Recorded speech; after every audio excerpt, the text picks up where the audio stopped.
Subscribe करें और bell दबाएं ताकि कोई खबर रह न जाए। तो क्या आप मैं आपको बता रहा हूं, मेरी ख्वाहिश हो मैं $100 का $100 का कर दूं लीटर।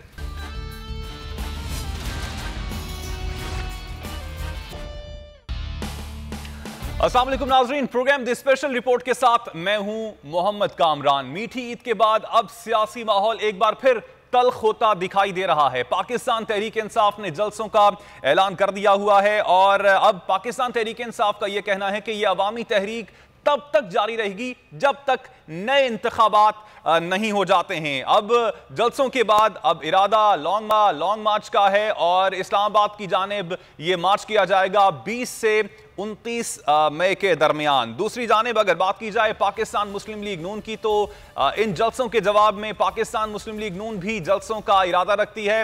आज अटक में पिंडाल सजा रही है पाकिस्तान मुस्लिम लीग नून। दूसरी जानिब अगर पाकिस्तान तहरीक इंसाफ की बात की जाए तो इमरान खान का हल्का इंतखाब मियां वाली है, जहां पर आज पाकिस्तान तहरीक इंसाफ पिंडाल सजाए बैठी है। अब यहां पर सवाल ये उठता है कि पाकिस्तान मुस्लिम लीग नून, जो कि पाकिस्तान तहरीक इंसाफ पर महंगाई के हवाले से, मईशत के हवाले से, दीगर चीज़ों के हवाले से तनकीद करती थी, अब हुकूमत में मौजूद है तो अब इन चीज़ों पर फोकस क्यों नहीं कर रही है? रादर देन दैट के वो अब दोबारा से जलसों पर फोकस कर रही है। साथ साथ हुकूमत पर इल्ज़ाम लगाया गया था इमरान खान की जानिब से कि ये बैनुल-अक़वामी साजिश के तहत ये बरसर इक़्तिदार आए हैं। अब इस हवाले से हुकूमत ने गुज़श्ता रोज़ एक कमीशन बनाने का ऐलान किया।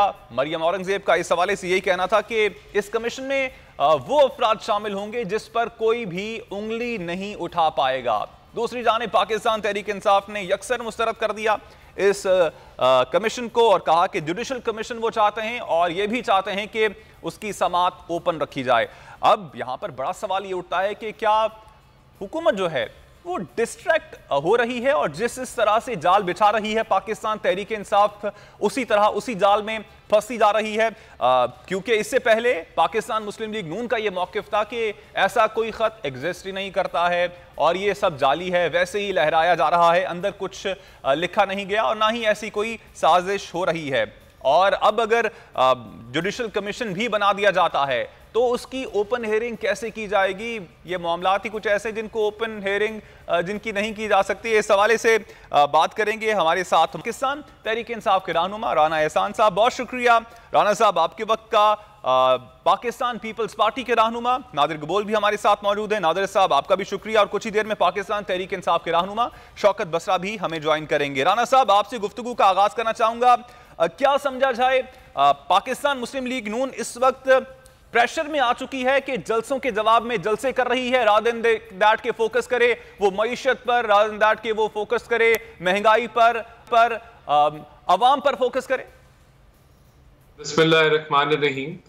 मुस्लिम लीग नून बिल्कुल भी प्रेशर में नहीं आई और आप जैसे कि जानते हैं कि 1.25 साल से 1.5 साल रह गया अगले इलेक्शंस में, तो हम अपनी जो अवामी राब्ता मुहिम है उसको हम आगे लेके बढ़ रहे हैं और कतन कोई प्रेशर नहीं है। अभी तो हमने एक निकम्मी, एक तबाहकुन हुकूमत से निजात हासिल की है जो अभी तक पंजाब के अंदर रोड़े अटका रही है और आईनी अमल को आगे नहीं बढ़ने दे रही। गवर्नर साहब की मैं बात कर रहा हूँ स्पेसिफिकली। तो हमारा फोकस मईशत पे ही है और भरपूर फोकस है और हमारा फोकस जो है वो लोड शेडिंग पे भी है और भरपूर है। ये वो मामलात हैं जो बहुत पस्ती का शिकार रहे पीटीआई की हुकूमत में और जो बदहाली उन्होंने फैलाई है उसी को हम समेट रहे हैं। उसको टाइम लगेगा। लेकिन राना साहब अभी तो आपको हुकूमत में आए हुए 1 महीना भी नहीं हुआ है, तो इसका इन जलसों का मतलब यही लिया जाए कि आप भी इस वक्त इलेक्शन मोड में जाना चाह रहे हैं? आपको भी पता है कि ये प्रेशर अगर बिल्ड कर लिया पाकिस्तान तहरीक इंसाफ ने तो at the end of the day आपको भी इलेक्शन पर जाना पड़ेगा और इसलिए आप अवामी राब्ता मुहिम आप भी अभी से शुरू कर दी आपने। लेकिन जो पीटीआई कर रही है वो एक अलग चीज कर रही है। उसका एक झूठा बयानिया है आलमी साजिश का जिसको वो चाहती है इस्तेमाल करते हुए जल्द अज जल्द इलेक्शन हो जाए। लेकिन वो जो झूठा बयानिया है, जो झूठ पे मबनी जो इन्होंने नैरेटिव लिया है, वो दिन ब दिन एक्सपोज हो रहा है। और अब ये जो इंक्वायरी कमीशन बना है ये इसको बिल्कुल मैं कहता हूं कि A to Z, वैसे तो A to Z एक्सपोज हो चुका है ISPR ने भी इस पे वजाहत दे दी है, NSC ने भी 2 दफा वजाहत दे दी है, लेकिन मैं ना मानूं हार वाली और इनका जो अपना फैन क्लब है उसको ये गुमराह कर रहे हैं, तो उनको हम गुमराही से निकालने के लिए ये हम इसको और वाजे कर देंगे कि ऐसी कोई साजिश नहीं है, कोई मुदाखलत भी जो है वो साजिश नहीं थी और कोई रिजीम चेंज का मामला नहीं है। दूसरा इनको मसला ये है PTI को कि ये अपनी करप्शन के स्कैंडल जो अब इनके बाहर आ रहे हैं धड़ाधड़, वो चाहते हैं कि इससे पहले कि ये टोटली तौर पे बेनकाब हो जाए, किसी तरीके से इलेक्शन हो जाए। लेकिन ये इनकी मंशा के मुताबिक मुल्क नहीं चलता, इनकी मंशा के मुताबिक इलेक्शन नहीं होंगे। इलेक्शन तब होंगे जब जो है इलेक्शन कमीशन तैयार होगा और जब ये जो हुकूमत है चाहेगी कि इलेक्शन अब हम यानी कि टेन्योर पूरा करें या ना करें, उसके मुताबिक। वैसे तो सर आप खुद भी ये कहते रहे, जब तक आप लोग हुकूमत में नहीं आए थे आप लोग खुद भी इलेक्शन का मुतालबा करते रहे थे। इस हवाले से आपसे जरूर पूछूंगा। मैं चाहूंगा कि नादिर गबूल साहब को भी शामिल गुफ्तगू किया जाए। नादिर साहब, इस वक्त पाकिस्तान तहरीक इंसाफ सड़कों पर है, पाकिस्तान मुस्लिम लीग नून ने भी जलसों का ऐलान कर दिया है, पाकिस्तान पीपल्स पार्टी इस सारी सूरत हाल में कहां पर खड़ी है? देखिए, पाकिस्तान पीपल्स पार्टी का मौक़िफ़ वाज़ेह है कि हमने इस नाअहल हुकूमत को कानूनी और आइनी तरीके से निकाला है, और ये जो झूठी बातें कर रहे हैं आलमी साजिश की, उस पर बिलावल साहब ने क्लियरली बोला कोई आलमी साजिश नहीं है। और बल्कि कल मैं इमरान खान साहब का खुद इनका जो एक पॉडकास्ट है वो सुन रहा था। पॉडकास्ट में उन्होंने खुद मानी है ये बात कि पिछले साल जुलाई से उनको पता है कि ऑपोजिशन, उस वक्त की ऑपोजिशन पार्टीज हरकत में आ चुकी है इसको निकालने के लिए। तो उसके बाद अपनी बयानी को खुद ही उनकी तरदीद कर रहे हैं। उसके बाद अब आवाम को बताने के इनके पास बचा क्या है, क्योंकि देखिए परफॉर्मेंस पे तो ये सड़कों पे निकल सकते नहीं है कि आवाम को बोले जी हमने तो बड़ी कोई अच्छी परफॉर्मेंस की थी, और ये जो झूठा बयानिया ये तो खुद बार बार उसको ये एक्सपोज कर रहे हैं। तो आवाम के पास किस मुंह से अब ये लोग जा रहे हैं मुझे समझ नहीं आ रही है। पर अनफॉर्चुनेटली दुनिया भर में इस तरह के कल्ट्स होते हैं। हिटलर का भी एक कल्ट था, और भी फाशिस्ट हैं उनके भी कल्ट होते थे। इसका ये मतलब नहीं है कि वो दोबारा से इलेक्शन लड़ के असेंबलीज में आ सकते हैं। अच्छा, आप नादिर साहब, आप जो मौजूदा सूरत हाल है, जिस तरह से पाकिस्तान तहरीक इंसाफ अपनी अवामी राब्ता मुहिम जो है उसको बरकरार रखे हुए है, जिस तरह चला रही है, आप समझते हैं कि अवाम की हमायत उनके साथ है? आप समझते हैं कि अवाम सड़कों पर निकल रहे हैं? नहीं, देखें, जितनी आवाम पाकिस्तान पीपल्स पार्टी निकाल सकती है उसके करीब भी इमरान खान नहीं निकाल सकते। इमरान खान का मैं साइकी आपको बताता हूँ। उन्होंने बोला था कि चांद रात को मैं चाहता हूँ कि मेरे वर्कर्स निकले। अब ये देखें किस तरह मास्टर है इन तरह की चीज़ों में। ऑप्टिक्स की सारी ये गेम है। उनको पता है कि चांद रात को लोग वैसे ही फारिग वेले होते हैं, वो वैसे ही निकलते हैं सड़कों पे मोटरसाइकिलों पे बाजे और सायरने लेके। तो उनको पता था कि जितनी भी आवाम निकलेगी लगेगा कि उनकी PTI की आवाम है। उसी तरह कराची का मैं रहने वाला हूँ, आप भी कराची में रहते हैं। मिलेनियम मॉल इन्होंने चूज किया वेन्यू अपने वो एहतजाज के लिए। उनको पता था कि वो मेन रोड है, मेन चौक है जौहर का और गुलशन का, वहाँ पे वैसे ही रश होता है। तो जाहिर सी बात है अगर आप वो रोड ब्लॉक कर लोगे तो हर तरफ से आने वाली ट्रैफिक वैसे ही जमा हो जाएगी, और वो एक तासुर दिया जाएगा कि बहुत ज़्यादा आवाम इकट्ठे हो गई है। तो इतनी आवाम कोई इनके लिए निकल नहीं रही है। इनके बल्कि जो जलसा हुआ था लाहौर में, अगर आप शहीद मोहतरमा बेनज़ीर भुट्टो का जलसा 1986 वाला, जिस ज़माने में ना सोशल मीडिया होती थी कि आप व्हाट्सएप के थ्रू या ट्विटर के थ्रू पैगाम पहुँचाए आवाम को, वो आप क्राउड अगर आप देख लेना तो ये उसका शायद 5% भी क्राउड नहीं था। ये मास्टर है सिर्फ पॉडकास्ट में और ट्विटर में, और ट्विटर की जो बॉट्स है उनको मैनेज करने में। बल्कि अब तो इलॉन मस्क ने खरीद लिया है और उन्होंने भी बोल दिया है ट्विटर के बारे में। ऑप्टिक्स की अगर बात की जाए तो फिर ऑप्टिक्स में ऑपोजिशन क्यों पीछे है? हम ये देखते हैं कि चाहे सोशल मीडिया हो, इवन सड़कों की बात की जाए तो इंगेज तो कर लेते हैं पाकिस्तान तहरीक इंसाफ के रहनुमा लोगों को। देखिए, इलेक्शन जो है ना वो ऑप्टिक्स से नहीं जीता जाता। वो इलेक्शन वाले दिन जितने लोग पहुंचते हैं पोलिंग अपना वोट कास्ट करने के लिए, उस चीज़ से इलेक्शन जीता जाता है।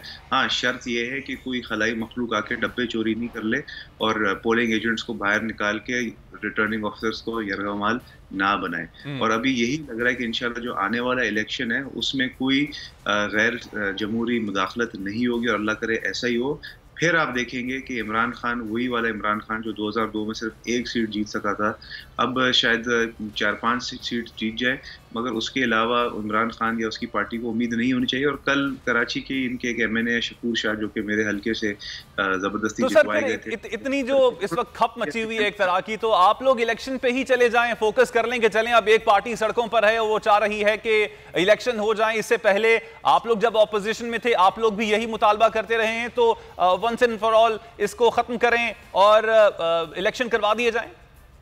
देखिए, बिल्कुल हम भी चाहते हैं कि इलेक्शन जल्द से जल्द कराए जाने चाहिए, मगर उसके लिए सबसे बड़ी शर्त ये है कि जो इन्होंने ये जो सॉफ्टवेयर अपडेट वाले जो EVM मशीन्स लाए थे, जिसके तहत इन्होंने पूरी प्लानिंग की थी कि हम हाईजैक करेंगे इलेक्शंस, सबसे पहले उससे हमने जान छुड़ानी है। और दूसरी बात यह है कि इन्होंने जो दूसरा एक शर्त रखा था कि दुनिया में कहीं भी कोई भी पाकिस्तानी बैठा हो, चाहे वो पाकिस्तान आने के ख्वाहिशमंद है ही नहीं, पाकिस्तान के बारे में उसको कुछ पता ही नहीं हो कि भाई पाकिस्तान में क्या ग्राउंड रियलिटीज है, वो भी अपने इलेक्शन की वोट कास्टिंग कर सकते हैं। तो ये चीजें हमने थोड़ी सी अब इलेक्शन की बात हो रही है, यही सवाल मैं राना एहसान साहब के सामने भी रखना चाहूंगा। राना साहब, इससे पहले आप लोग खुद भी इलेक्शन की बात करते रहे हैं, जब पाकिस्तान तहरीक इंसाफ हुकूमत में थी, आप ऑपोजिशन में थे, तो अब जब पाकिस्तान तहरीक इंसाफ भी यही मुतालबा कर रही है, लेकिन अब आप हुकूमत में हैं, तो अब आप क्यों नहीं चाह रहे हैं कि इलेक्शन हो जाए, ताकि जो इस वक्त मौजूदा सूरत हाल जो है मुल्क की, वो किसी एक डगर पर जाए? देखिए, सबसे पहले तो मुल्क के अंदर अभी आहिस्ता आहिस्ता इस्तेहकाम आ रहा है। कोई ये जो PTI जो हरकतें कर रही है, उससे मुल्क जो है वो हिलेगा नहीं। और ये जो जलसे करेंगे, अगर कानून के तहत और दायरा कार में करेंगे तो इनको कोई रुकावट नहीं होगी, लेकिन अगर ये कानून से बाहर निकलेंगे और कानून को हाथ में लेने की कोशिश करेंगे, तो तब फिर इनके लिए जरूर कानून जो है कार्रवाई करेगा। नंबर 1, ये करें जो इन्होंने करना है, इससे मुल्क के अंदर इंस्टेबिलिटी हम नहीं आने देंगे। दूसरी चीज, आपने कहा कि इलेक्शन हम चाहते हैं, इसमें कोई शक नहीं है। जिस तरह अभी नवीद गबोल साहब ने कहा कि ये जो इन्होंने जो धांधली का प्लान बनाया था वो खत्म हो जाए। नंबर 1, इनका जो झूठा बयानिया जो अवाम को गुमराह कर रहा है, उसको हम लोग हकायक अवाम के सामने ला चुके हैं और फर्दर लेके आएंगे। तीसरा, इन्होंने जो करप्शन के अंबार लगाए हैं वो भी जरा अवाम को पता चले। और देखें, जो हमारा जो मामला है वो बिल्कुल आईनी मामला है। हमने ये जो हुकूमत ली है आइन और कानून के मुताबिक ली है, कोई चीज आइन से बालातर नहीं हुई, आइन के मुताबिक हुई, और ये हम आगे मुल्क भी आइन के मुताबिक चलाना चाहेंगे। आइन और कानून के मुताबिक ये गवर्नमेंट इस नारे के साथ ली है कि गुज़श्ता हुकूमत जो थी वो नाअहल थी, उनसे चीजें मैनेज नहीं हो रही थी, मईशत मैनेज नहीं हो रही थी, और आप लोग कर लेंगे। इस वक्त मौजूदा सूरत हाल मईशत की क्या है? क्या आप लोग मैनेज कर पाएंगे, महंगाई को कंट्रोल कर पाएंगे? आज 10 रुपए फी किलो आटे में भी इजाफा कर दिया गया है, पेट्रोलियम मसनूआत की कीमतों में भी इजाफे की बात की जा रही है, जिनको अभी तक मेंटेन किया गया है। 100 अरब आप एक महीने की सब्सिडी दे रहे हैं, तो ये कैसे चीजों को आगे मेंटेन करेंगे आप? देखें, हमने हुकूमत इसलिए ली थी कि जिस स्पीड से हम दिवालियेपन की तरफ बढ़ रहे थे, अगर ये चलते रहते तो शायद जो श्रीलंका में हुआ है वो चंद महीनों में पाकिस्तान में हो जाता। मुल्क की मईशती हालात बहुत खराब हैं, इसमें कोई शक नहीं है, लेकिन हम इनको जरूर संभाला देंगे, और यही मकसद था हुकूमत लेने का। क्या 1 महीने में 2 महीने में महंगाई खत्म हो जाएगी? नहीं होगी। अभी हमें समझना होगा कि ये जिस हाल में हुकूमत छोड़ के गए हैं, उसमें जो हुकूमती खसारा है वो 5600 अरब का है। जो हमारे 5 सालों में 7000 अरब हुआ था, वो इनके आखिरी साल सिर्फ 1 साल में 5600 अरब ये खसारा करके जा रहे हैं। हमने इसको बेहतर करना है, यहाँ बेहतरी लेके आनी है। इसी तरह जो इन्होंने तेल के ऊपर जो निछावर किए पैसे, जो कहा कि हम टैक्स कलेक्शन बेहतर कर रहे हैं तो इसलिए हम तेल सस्ता कर रहे हैं, ये झूठ है। रिकॉर्ड खसारा छोड़ के जा रहे हैं, और ये हम लोग सब्सिडीज अफोर्ड ना करते हुए जो है वो हम मुल्क का पैसा जो है वो कर्जों के तले ये सब्सिडीज दे रहे हैं, जो कि कहीं भी किसी भी तौर पे फीजिबल नहीं है। फिर भी हम समझते हैं कि हम अवाम पे अभी ये फौरी तौर पे बोझ नहीं डालना चाहते, लेकिन मैं आपको बता दूं कि मुल्क को जो ये दिवालियेपन की तरफ लेके जा रहे थे वो इंशाल्लाह नहीं होगा। मुल्क यहाँ आपका पॉइंट आ गया। राना साहब, राना एहसान साहब हमारे साथ ही मौजूद, नादिर गबोल साहब आप भी हमारे साथ मौजूद रहिएगा। हमें पाकिस्तान तहरीक इंसाफ के रहनुमा नदीम कुरैशी साहब ने ज्वाइन किया है, बहुत शुक्रिया नदीम कुरैशी साहब आपके वक्त का। नदीम साहब, ये जलसों से, ये मार्चों से आप क्या अचीव करना चाहते हैं? क्योंकि इस वक्त जो अपोजिशन, जो हुकूमत है, वो तो कहती है कि इससे पहले भी आप 126 दिन का धरना दे चुके हैं, उस वक्त आपके पास अनदेखा हाथ की भी बातें की जा रही थी, अंपायर की उंगली की भी बातें की जाती थी, और आपके साथ जो ताहिरुल कादरी की फोर्स थी वो भी साथ थी। इस बार आप अकेले हैं, तो कैसे इस बार हुकूमत को आप घर भेजेंगे? बिस्मिल्लाहिर्रहमानिर्रहीम। देखिए कामरान, मैं अर्ज करूं, पहले तो मैं अंपायर की उंगली के हवाले से इनकी तस्हीह कर दूं। ये मकाफात अमल है, कानून कुदरत है, ये अपना बोया काटना पड़ता है। अब बकौल इनके अंपायर की उंगली इनके पास है और है भी इनके मुंह में, ये उसे लॉलीपॉप की तरह चूस रहे हैं, पूरी कौम देख रही है। सेकंड बात, ये जलसे जुलूस नहीं है, ये पाकिस्तानी कौम को जिसको इन्होंने सियासतदानों से जिसका इन्होंने एतबार खत्म कर दिया था और जो एक हुजूम की सूरत में जिंदा थे 22 करोड़ लोग, ये बन चुका है। ये उनके जज्बात है, ये उनका इजहार राय है, ये उनका मौक़िफ़ है, ये उनका जज्बा है, ये उनका जोश है। ये अभी इसको कैलकुलेट कर रहे हैं अपने हिसाब से। अभी मैं राणा साहब की बातें सुन रहा था तो मुझे बड़ी हैरानी थी। बोल न्यूज के कोई 3.5 साल में हमने को 50 प्रोग्राम में इकट्ठे होते थे, तो ये मौसूफ महंगाई के हवाले से इनका बस नहीं चलता था। ये हम पे अगर महंगाई की कोई दफा 302 लगती, किसी को कत्ल करने की खुदा ना खासा, तो ये हम पर वो भी लगा देते। आज इनको बड़ी बातें याद आ रही हैं कि जिस तरह से दी जाएगी मईशत के साथ, ये दिवालिया करके गए हैं मुल्क को। इनसे पूछे जब 2018 में नवाज शरीफ की गवर्नमेंट खत्म हुई थी, नए इंतखाब से पहले तो पाकिस्तान के नेशनल रिजर्व $9 बिलियन से भी कम थे। आज पाकिस्तान के रिजर्व, लेकिन सर बात वैसे क्या ये दुरुस्त बात नहीं थी कि मईशत के हवाले से पाकिस्तान तहरीक इंसाफ की तैयारी नहीं थी? शुरू में असद उमर साहब आए, 90 दिन में तब्दीली लानी थी, बाद में उनको भी तब्दील कर दिया गया, उसके बाद नेक्स्ट वजीर खजाना को भी तब्दील कर दिया गया।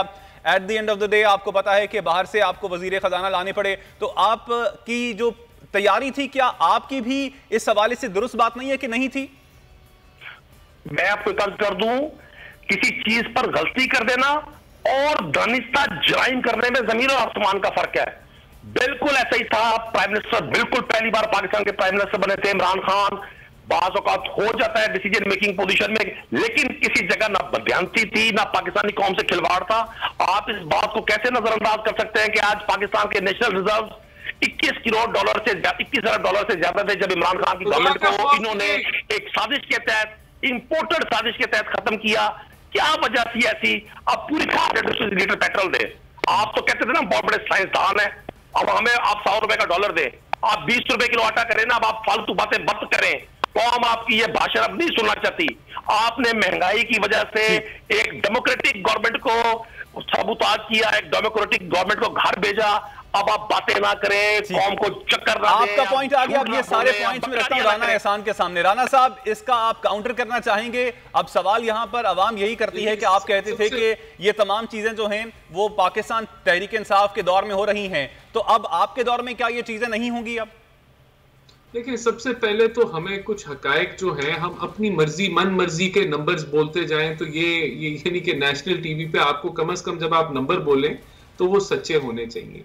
जो स्टेट बैंक के रिजर्व, बिल्कुल सच्चे नंबर है। ये नेशनल टीवी पर सिर्फ बैठकर आप भी सच नहीं बोलते, हम भी सच बोल रहे हैं। प्लीज नदीम साहब देखें, आप अब आपके कहने से तो $20 अरब नहीं रिजर्व में हो जाएंगे ना। जो स्टेट बैंक की जो स्टेट बैंक की फिक्र दें, आप कौम को स्टेट बैंक की फिक्र दें। राना एहसान साहब आप भी हमारे साथ मौजूद रहिएगा, नदीम कुरैशी साहब आप भी हमारे साथ मौजूद रहिएगा, नादिर गबोल साहब। गुफ्तगू के सिलसिले को आगे बढ़ाएंगे। राना एहसान साहब, नादिर गबोल साहब और शौकत बसरा साहब हमारे साथ मौजूद हैं। मुझे एक ब्रेक का कहा जा रहा है, ब्रेक से वापस आएंगे तो यहीं से ही गुफ्तगू के सिलसिले को जोड़ेंगे। नाज़रीन आप भी हमारे साथ रहिएगा।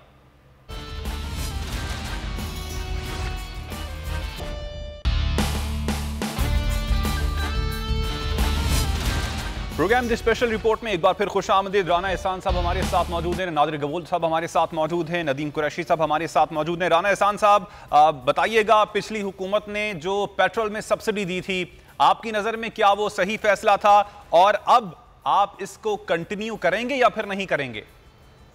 देखिए, मैं सिर्फ एक हकायक आपके सामने रखना चाहता हूं कि जब मई 2018 में हमारी हुकूमत गई तो $10.03 अरब स्टेट बैंक के रिजर्व्स में मौजूद थे।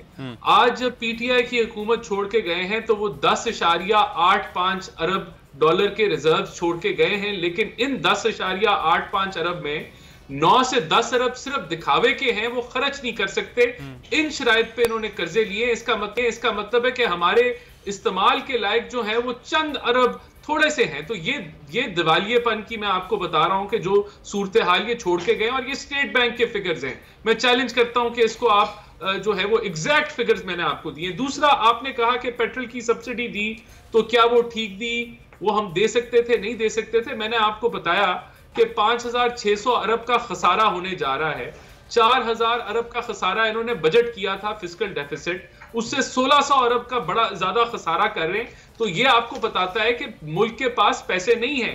मैं चाहता हूं, मेरी ख्वाहिश है कि मैं पेट्रोल 100 रुपए का कर दूं। क्या मेरे पास सब्सिडी? लेकिन राना साहब, यही बात जब पाकिस्तान तहरीक इंसाफ की हुकूमत आई थी वो यही करती थी कि हमारे लिए इस वक्त बारूदी सुरंगें बिछाकर गए हुए हैं, जिसकी वजह से हम मुल्क को आगे लेकर सही तरह नहीं चल पा रहे। सेम बातें आप कर रहे हैं, तो इसमें फर्क क्या हो गया? आपने तो कहा था कि आपको सब पता है, हुकूमत चलाने का एक्सपीरियंस आपके पास मौजूद है और आप मईशत को बिल्कुल सही कर देंगे। अगर आपको पता था कि इस तरह की सूरत हाल है और मामला जो है मईशत के तौर पर ठीक नहीं है, तो नहीं आना था हुकूमत पे आप लोगों ने?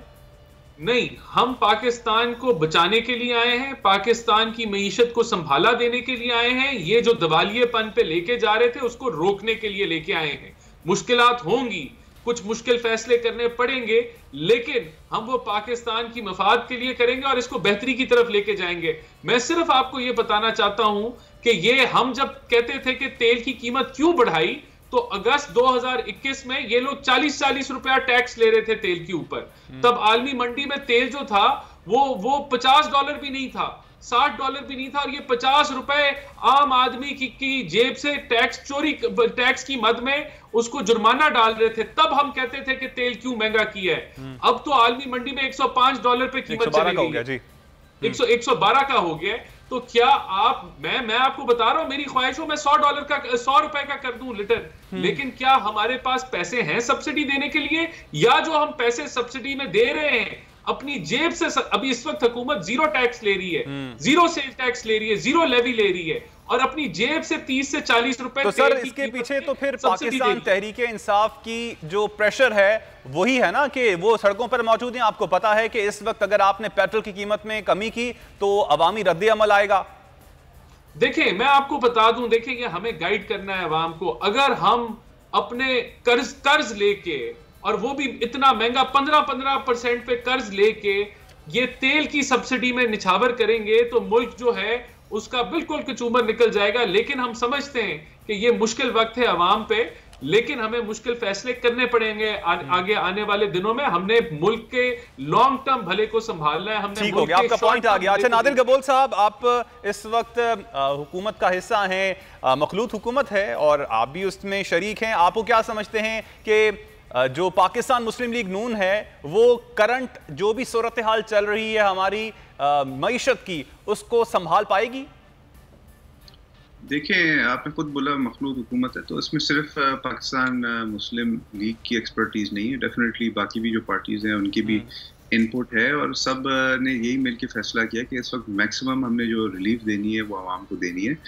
बेशक इसमें हम फिलहाल कॉम्प्रोमाइज़ कर रहे हैं, जो टैक्स कलेक्शन है, पेट्रोलियम लेवी है, but at the end of the day अगर जो आवाम जो पिसी हुई थी पिछले 3.5-4 साल से, अगर उनको थोड़ा रिलीफ मिल जाए तो इसमें पाकिस्तान का ही भला है, पाकिस्तान की आवाम का ही भला है। तो फिलहाल तो उम्मीदें हमारी हाई हैं, होप्स हमारी हाई हैं। और देखिए, अगेन मैं रिपीट करूँगा कि इलेक्शन करीब है, दोबारा जब जो भी गवर्नमेंट बनाएगी इंशाल्लाह, जो भी मैं तो इलेक्शन करीब है से क्या मुराद है? 1.5 साल बाद की बात कर रहे हैं या फिर 3 महीने बाद की बात कर रहे हैं? नवंबर से पहले की बात कर रहे हैं आप?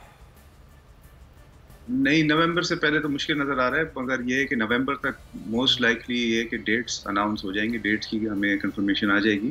क्योंकि 1.5 साल चलाने का मकसद इसलिए भी नहीं है, बिकॉज देखिए हर पार्टी का अपना एक मैनिफेस्टो है और अपना एक मैंडेट है। तो जो भी नई हुकूमत आए अपनी मैंडेट लेकर आए, वो एक बेहतर पोजीशन में होगी डिसीजन मेकिंग के लिए और अपनी पॉलिसी इम्प्लीमेंटेशन के लिए। इस वक्त हो सकता है मियां शहबाज शरीफ साहब बहुत सारी चीज़ करने चाह रहे हो, मगर वो नहीं कर पाए क्योंकि उनको पता है कि बाकी कोalition पार्टीज़ भी हैं वो भी शायद रेजिस्ट करें।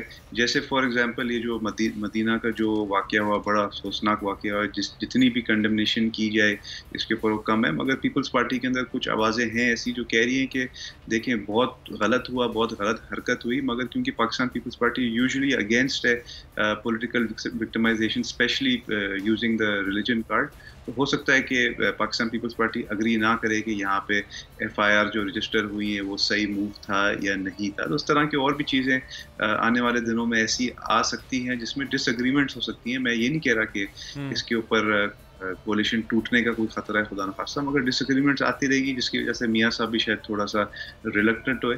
तो बेहतर तो यही होगा कि आपका पॉइंट आ गया। हमें शौकत बसरा साहब ने ज्वाइन किया पाकिस्तान तहरीक। बहुत शुक्रिया शौकत साहब आपके वक्त का। शौकत साहब कैसे गिराएंगे इस हुकूमत को? अभी तो आई है, अभी थोड़ा सा परफॉर्म तो करने दें। दूसरा, आपका जो मुतालबा था कमीशन के हवाले से वो तो पाकिस्तान मुस्लिम लीग ने पूरा कर दिया है, कमीशन बनाने का फैसला किया गया है, लेकिन उसको मुस्तरद क्यों कर दिया? आप जुडिशल कमीशन कैसे बनेगा? और जो ओपन हेयरिंग की आप बात कर रहे हैं, अब आपको भी इस बारे में पता है कि सीक्रेट मामलात होते हैं कुछ, उनको इस तरह ओपनली डिस्कस नहीं किया जा सकता है, तो आप यही फिर चाह रहे हैं कि कमीशन ना ही बने तो बेहतर है?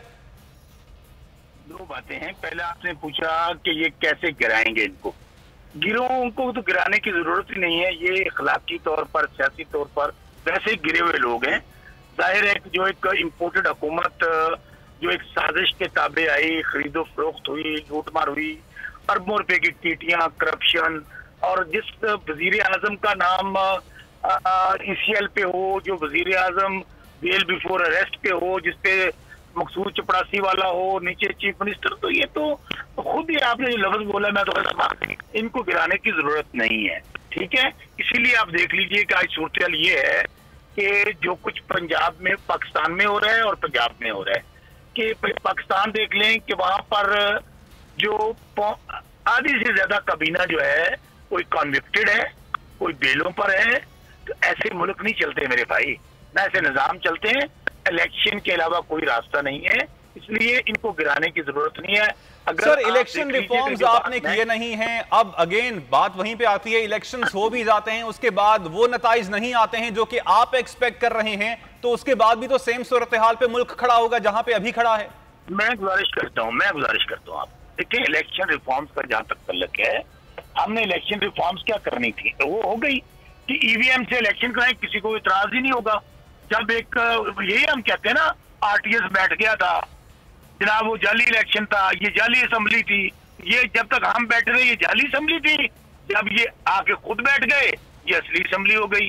ये तो कह रहे थे कि ये सिलेक्टर ने बनाई है, हम इस पे लानत भेजते हैं, इसमें तो बैठना नहीं चाहते थे। अगली बात मेरे भाई, रिफॉर्म्स ही है, ये बहुत बड़ा इनकलाब है कि आप EVM के जरिए इलेक्शन करवाएं, ना RTS बैठेगा, ना कोई डबल वोट कास्ट होंगे, ना जाली वोट कास्ट होंगे, और रिजल्ट भी आपको आधे घंटे के अंदर मिल जाएगा।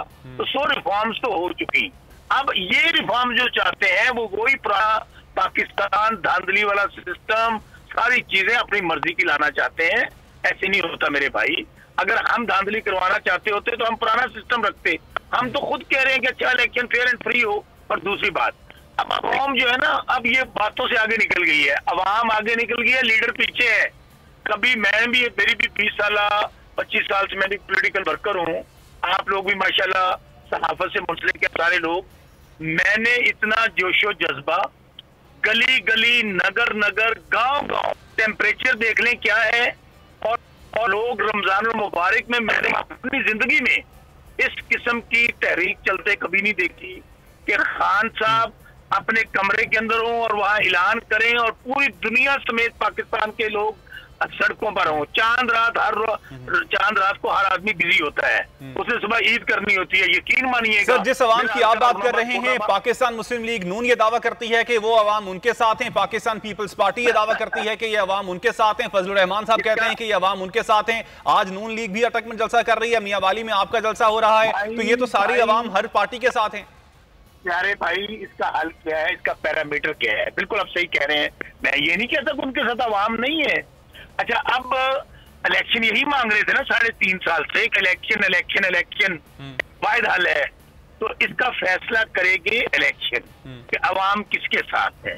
चाहे इलेक्शन करवा दें और दूध का दूध पानी का पानी हो जाएगा।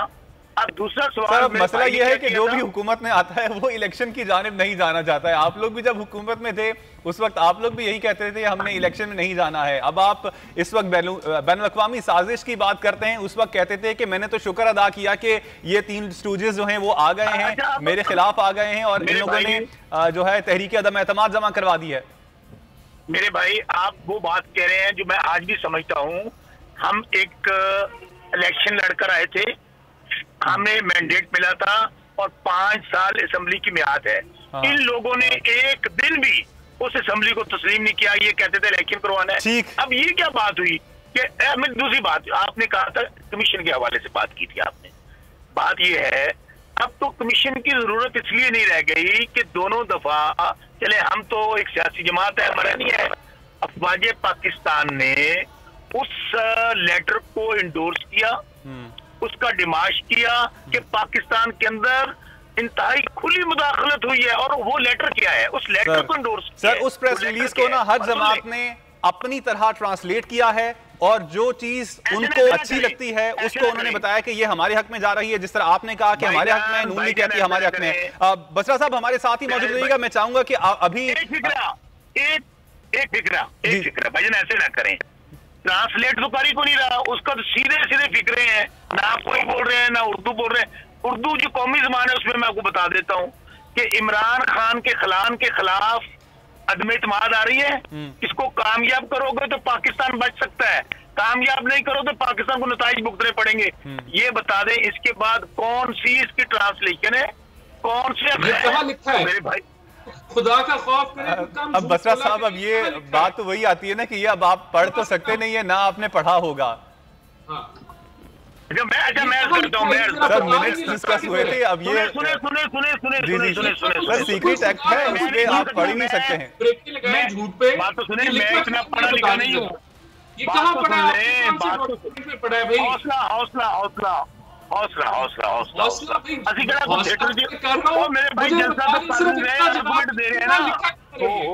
बसरा साहब, ये राणा एहसान साहब पूछ रहे हैं कि ये कहाँ पे लिखा है, आपने कहाँ पे पढ़ा है? राणा एहसान साहब को पानी पियो है। मैं आपको अर्ज ये कर रहा हूँ, वो लेटर चले मैं क्या देता हूँ, मैंने नहीं पढ़ा, मान ली बात आपकी। क्या आर्मी यार हौसला, पानी पियो जवाब देना। अच्छा, मुझे बात तो सुन ले, आपने पहले मीटिंग की यार, बात पानी पिए मेरे भाई, आपको पानी की जरूरत है, हौसले की जरूरत है, सब्र की जरूरत है। इस तरह कौम पे अब बेवकूफ नहीं बन सकती आप लोगों से। बात सुन ले मेरी, गुजारिश ये है कि उसको वो मीटिंग में, अच्छा सुन तो ले, मीटिंग में chief of army staff general Bajwa मौजूद थे, दोनों सर्विसेज के चीफ मौजूद थे। उस लेटर को मैं कहता हूँ कोई लव लेटर आया था अमेरिका से, हमें उस लेटर को डिमांड किया था। मौका दे दें। अच्छा आगे सुने, जब आपने कोशिश की कि उस लेटर को आप चेंज किया जाए, उसकी जुबान उस लेटर में है ही कुछ नहीं। अच्छा बसरा साहब, मेरे पास टाइम कम है, मैं चाह रहा हूं जल्दी से ना रिबटल ले लूं राणा एहसान साहब का। राणा साहब, आप जवाब देना चाहेंगे और साथ साथ बात कर लेते हैं कुछ गुज़श्ता रोज के पॉडकास्ट की। इमरान खान साहब ने तो कह दिया जहांगीर तरीन के हवाले से, अलीम खान के हवाले से जो कुछ कहना था। अब सवाल यहां पे ये उठता है कि जहांगीर तरीन और अलीम खान साहब जब तक पाकिस्तान तहरीक इंसाफ में थे तब तक आपके लिए ये चीनी चोर थे और दूसरे कब्जा माफिया थे, तो अब आपके साथ जब आ चुके हैं तो अब भी ये वही हैं या फिर अब ये तब्दील हो चुके हैं?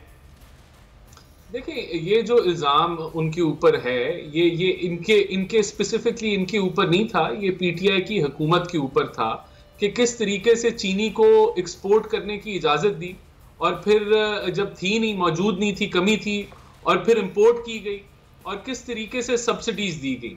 तो उसके अंदर ओवरऑल जो तहकीक थी वो तो इन हुकूमत की होनी थी, लेकिन उसके अंदर जरूर ये लोग जो हैं वो निशाना बने बातचीत का। और अगर और इसके बावजूद जो है वो जहांगीर तरीन साहब पेश हुए, जो भी तहकीक उनके ऊपर हुई उसमें वो क्लियर हो गए, लेकिन मैं उनका जवाब देने यहाँ नहीं आया। ये जो उनके मामलात हैं वो चेक होने चाहिए, हैं सबके होने चाहिए, अक्रॉस द बोर्ड अकाउंटेबिलिटी होनी चाहिए और इसी तरफ हम जाएंगे। जहां तक शौकत बसरा साहब वो खत की बात लेके बैठे हुए हैं, देखिए वो 2 दफा ISPR उसको क्लैरिफाई कर चुकी है, 2 दफा नेशनल सिक्योरिटी कमेटी कह चुकी है कोई साजिश नहीं है। और फिर ये अब मैं तो समझता हूं कि ये पुराना राग जो है, अब ये इनको खुद नहीं यकीन। अभी वहां जो पॉडकास्ट की आप बात कर रहे हैं उसमें इमरान खान साहब खुद कह रहे थे कि ये तो नवंबर से लगे हुए हैं, ये तो नवंबर से प्लान बना हुआ है हमें हटाने का। ठीक है सर, सर आपका पॉइंट आ गया सर। मुझे अब लाइव हिट्स पे भी जाना है और मियांवाली में आज एक जानिब अटक में मुस्लिम लीग नून जलसा कर रही है, दूसरी जानिब मियांवाली में पाकिस्तान तहरीक इंसाफ कर रही है। राना एहसान साहब आपने वक्त दिया, आपका शुक्रिया। नादिर गबोल साहब आपका शुक्रिया। शौकत बशा साहब आपका शुक्रिया। और इस वक्त अटक से मौजूद हैं बोल न्यूज़ के नुमाइंदे हाफिज खलील, जबकि नईम असगर ने हमें ज्वाइन किया मियांवाली से। नईम, सबसे पहले आपकी जानिब आना चाहूँगा, मियांवाली में इस वक्त जलसा गाह के क्या मनाजिर हैं, मंजर कशी कीजिएगा, कितनी कुर्सियां लगाई गई हैं और एक्सपेक्टेड कितना क्राउड है कि कितने लोग इस वक्त मियांवाली में मौजूद हैं, और जब इमरान खान साहब आएंगे तब कितने लोग आ जाएंगे?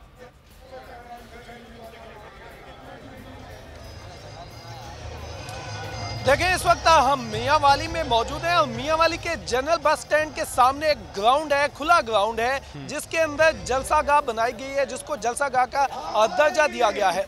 इस वक्त सूरत हाल आपको बताते चलें कि अब से 2 घंटे पहले यहाँ पर शदीद गर्मी थी, इंतहाई शदीद गर्मी थी, लेकिन इसके बावजूद पीटीआई के कारकुनान पुरजोश थे और आ रहे थे।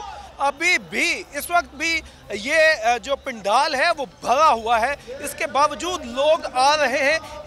ये जो ग्राउंड है, इसके इर्द गिर्द जो सारी सड़कें हैं वो तकरीबन चौक हुई पड़ी हैं और लोग हैं, आवाम है, पीटीआई के वर्कर्स हैं कि वो थमने का नाम ही नहीं ले रहे और इतने से कारकुनान आए जा रहे हैं। पीटीआई के जो यहाँ की इंतज़ामिया है उनकी जानिब से ये दावा किया गया है कि हमने 15,000 से ज़ायद कुर्सियाँ लगाई हैं, लेकिन जो कुर्सियों के ऊपर लोग बहुत कम बैठे हुए हैं और लोग बहुत ज़्यादा जो हैं वो खड़े हुए हैं और आ रहे हैं। झंडे उनके हाथ में, चार्ट क्राउड है और जिससे भी हमने बात की है वो बहुत ज़्यादा पुरजोश है और उनका यही कहना है कि हम इमरान खान की कॉल पर आए हैं, इमरान खान का साथ देने के लिए आए हैं और मौजूदा हुकूमत को हम मुस्तरद करते हैं। यहाँ पर अब एक्सपेक्टेड क्राउड के हवाले से बात करें तो यहाँ पर जो इमरान खान का हल्का है और एक बड़ी तादाद में आवाम मौजूद है, जो पंडाल है वो इस वक्त भर चुका है। हमारे साथ ही मौजूद कर अटक का रुख करते हैं, हाफिज खलील इस वक्त वहाँ से हमारे साथ मौजूद हैं। वहाँ पर पाकिस्तान मुस्लिम लीग नून आज जलसा करने जा रही है। खलील बताइएगा, इस वक्त पंडाल की क्या सूरत हाल है, एक्सपेक्टेड कब तक है कि मरियम नवाज साहिबा वहां पर पहुंचेंगी और इस वक्त कारकुनान कितने मौजूद है वहां पर? जी बिल्कुल, पाकिस्तान मुस्लिम लीग नून जो है अवामी रब्ता मुहिम के सिलसिले में आज अटक के इलाके फतेह जंग के स्पोर्ट्स स्टेडियम में जो है अपना जो है जलसा मुनक़िद किया हुआ है। इस वक्त अगर पंडाल की बात की जाए तो जो जलसे का जो वक्त था वो 4 बजे रखा गया था, लेकिन इस वक्त जो है जलसा का जो मुकर्रर वक्त है वो उससे ज़्यादा टाइम होने के बावजूद अभी तक जलसा गाह में जो है कोई भी यहाँ पे मौजूद नहीं है। तमाम कुर्सियाँ जो हैं इस वक्त खाली हैं और जो है सूरज ने अभी तक मुकम्मल जो है इस जलसागाह को अपनी लपेट में लिए हुआ है। शदीद गर्मी है। चंद एक लोग हैं जो यहाँ पे मौजूद हैं, जो यहाँ के जलसागाह की बजाय जो मकानात हैं इर्द गिर्द के उसके साए में जो है वो बैठे हुए हैं, जबकि यहाँ स्टेज मुकम्मल तैयार है और कुर्सियाँ लगा दी गई हैं। इंतज़ामिया के मुताबिक यहाँ इस जलसागाह में 25,000 से ज़ायद जो है वो कुर्सियाँ लगाई गई, लेकिन स्टेज और जलसागाह की कुर्सियां ये अभी मुस्लिम लीग नून के वर्कर्स और स्टेज कायदीन की आमद का इंतजार कर रहा है, जो अभी तक यहां पर नहीं पहुंचे। जी, दोनों जलसों के मनाजिर आपके अटक में अभी तक जो लोग हैं उनकी आने का सिलसिला शुरू भी नहीं हुआ है। गो के 4 बजे का वक्त दिया गया, तकरीबन 5 बज चुके हैं। दूसरी जानिब मियांवाली में 6 बजे का वक्त दिया गया था और वहां पर पंडाल भर चुका है। अब देखना क्या है, इन जलसों के बाद क्या फैसला होता है और क्या नतीजा निकलता है इन जलसों का, ये तो वक्त ही बताएगा। मुझे मोहम्मद कामरान को दीजिएगा इजाजत, अल्लाह निगहबान।